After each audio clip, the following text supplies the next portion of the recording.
There's an African proverb that says, "Food you will not eat, you do not boil."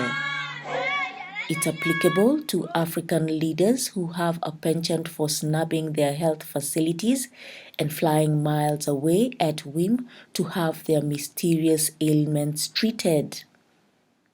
They leave behind a failed public health system where citizens bear the brunt.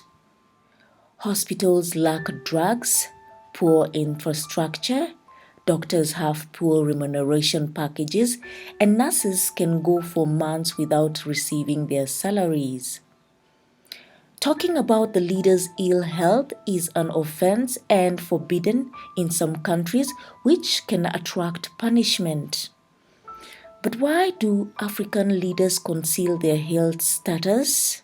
One section of the community has everything when another section in the same community has absolutely nothing. And that disturbs peace. On the day that Malawi's President Bingu Mutharika would die, nothing seemed unusual. His food tester, as routine, had sampled his breakfast, thus giving it a poison-free bill.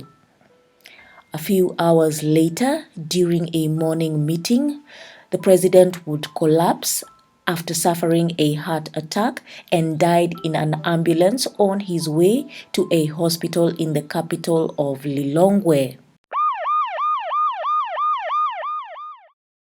However, Malawians didn't know what was happening and no statement went out about his condition or death.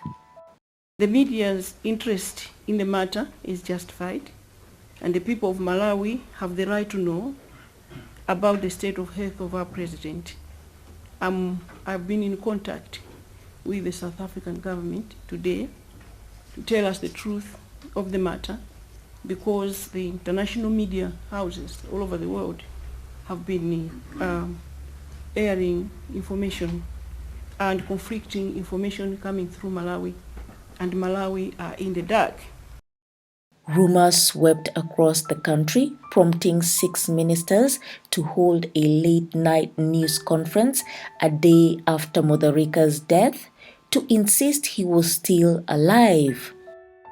It was international media that broke the news of Mutharika's death on 5th April 2012.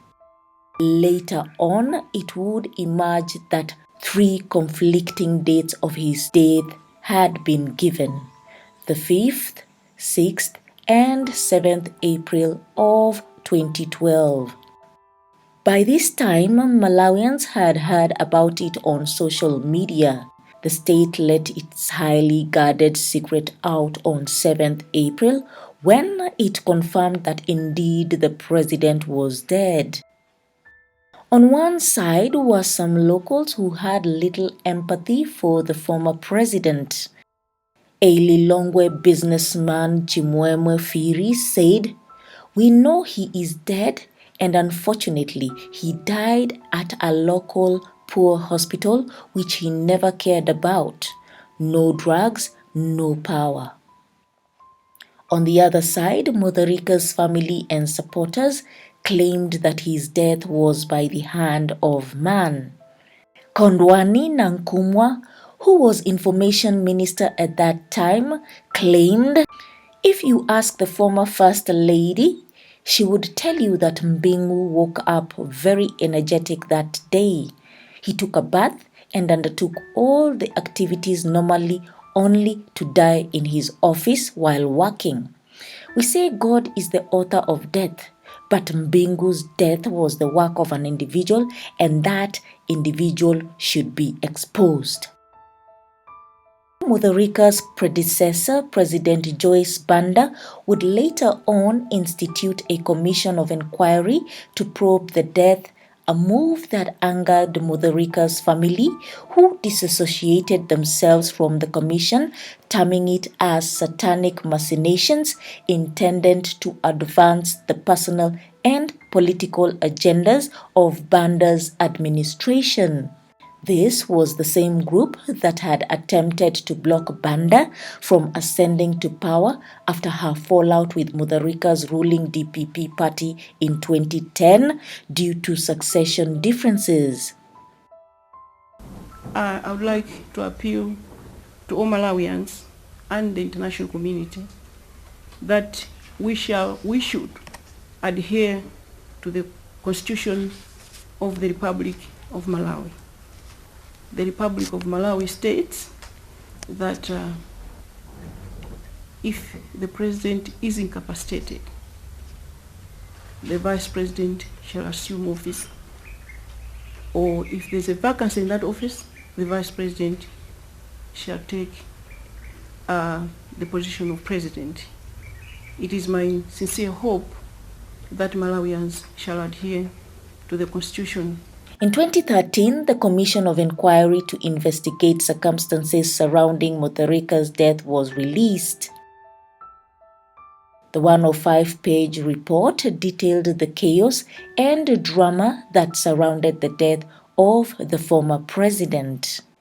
It was reported that doctors had been forced to resuscitate him the whole day after he had collapsed, despite it being clear that he was already dead. These orders came from Peter Mutharika, the president's young brother, who was being groomed to succeed him. This procedure, which they termed as life-saving, resulted in battered ribs with blood oozing from the former president's nose and mouth. The ruse continued for 2 days as the younger Mutharika stalled for time in order to ascend to presidency. An air ambulance commissioned to fly the body to South Africa declined on grounds that it didn't have clearance to transport a dead body and that the pilot's flying hours for the day had been exhausted. It took a joint intervention of both the Zimbabwean and South African embassies for the trip to be approved. By the time the body was being flown to South Africa under the guise of treatment due to power outage in the Lilongwe hospital, it was already decomposing. A tube in his mouth and medical equipment were attached to his body to create an impression that he was gravely ill. In South Africa, the body was taken to the morgue after a 15-minute stopover at the one military hospital. When the South African President Jacob Zuma at that time realized what was happening, he demanded that the people of Malawi be told the truth about their president, or else he was going to do it himself. 48 hours later, the announcement was made, which followed the swearing-in of Banda as the incoming president.